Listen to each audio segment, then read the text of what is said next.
So while I am a fan of the Infinite Justice, and I'm a big fan of the Savior, never really thought about putting the two together. But that is kind of what Bandai did when they made the Immortal Justice, the sister suit of the Rising Freedom.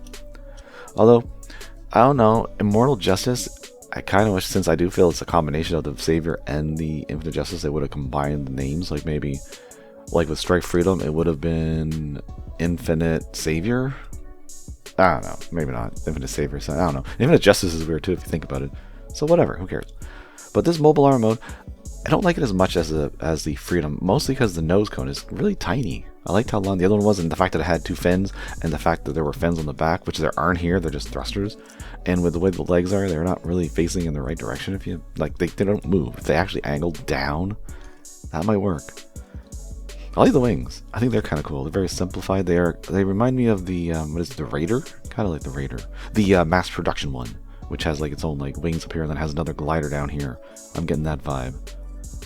What I don't like is the stupid little connector for the crotch, although it is different from the Freedom. I thought they were identical, but they're actually different because this one has the little dangly crotch bit that you have to like have it go over, which does make it a little harder to get this out because you have to worry about taking off the dangly crotch bit.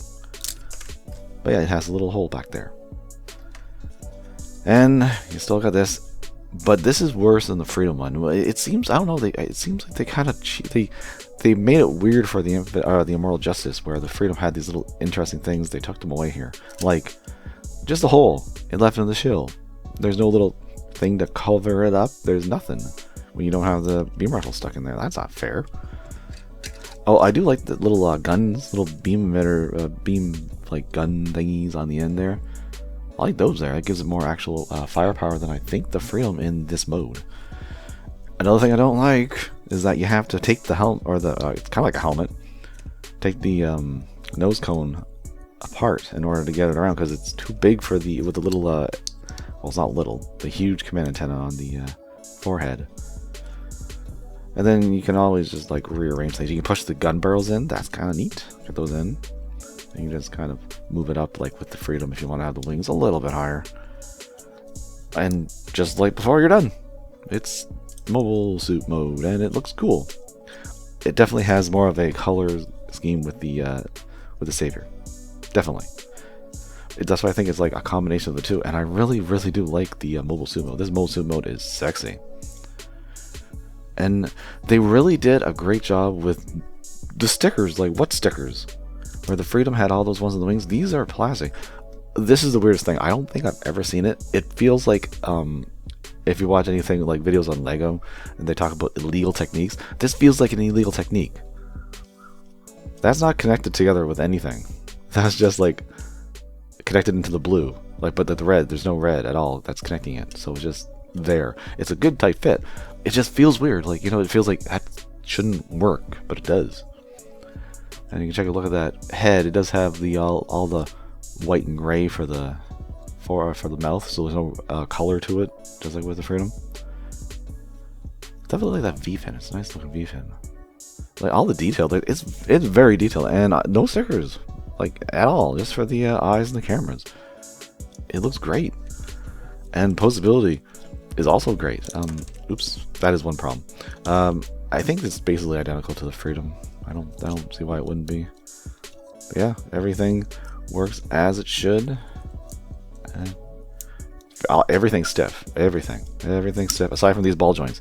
These skirts, because they are the exact same connections as it would be for the Freedom, which have the railguns, but these skirt ones, they pop off a little too easily. Mostly because you got them, the weapons here, they stick up to the stomach. So if you move the leg out a little bit, they're just gonna like start moving them off. That's pretty much the problem. And since I mentioned them, let's look at these beam boomerangs, which can also basically be beam daggers, because it doesn't have any, like, it doesn't actually have official beam sabers on it, which is weird. And I'm not a fan of doing this, taking this thing off in order to get the beam around. Kind of annoys me, and if I did it the right way, it probably would annoy me less. And then you just kind of put it a little lower down to this lower connection, and I don't feel it's very okay. It's kind of solid, but not really. It could definitely be better, but it won't take much to bump it off. But it'll stay, and it looks even cooler when it's in the hand. So I am a fan of them, even though I don't like how this part has to move around. They could have, once again, left it off. It's not a huge deal. It just bugs me personally. Now, since this is a Justice, you gotta have more beams. So you got the ones for the legs, just like the Infinite Justice. So, like, it works. It's a cool feature. I'm surprised that it wasn't actually designed. I don't think we had anything like this in other Gundam series beforehand. But it's kind of funny it wasn't done before, because it is kind of a cool idea. Just kick the crap out of your enemy. And it's actually funny because Shen's the one who's piloting it, and he's the one who got a taste of it firsthand and foot. So it's kind of funny in a way. Yeah, they're cool. They look pretty much the same as the originals. Just a darker, I guess a darker pink. If the knockoff didn't change the color, which I don't think it did.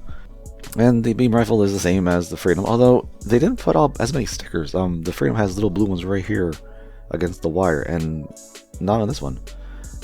But they are starting to peel off because they're just wrapping around. And I like it though. I like the color. I like this color, this wine burgundy color. I'm not even sure what you want to call it, but I like the color it has. It's very nice. Again, it feels like if they merged the two colors of the Infinite Justice and the Savior together and made this like in-between color scheme. And then we have to look at the shield, which I'm really disappointed about.